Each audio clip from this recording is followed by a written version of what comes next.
కూతుర్లు ఉన్న వాళ్ళందరూ చేయతనే. మిమ్మల్ని అడగలేదమ్మా, ఇక్కడ అడిగాను.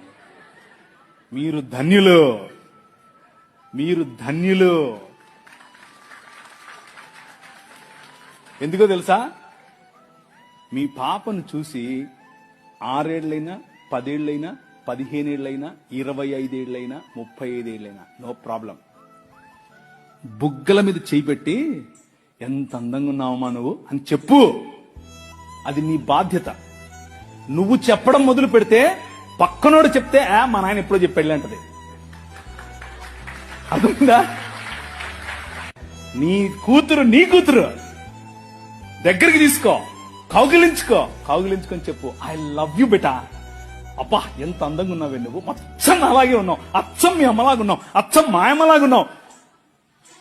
వాళ్ళకి ఎంత అందం తెలుసా? అది ఎంత సంతోషపడతారో తెలుసా?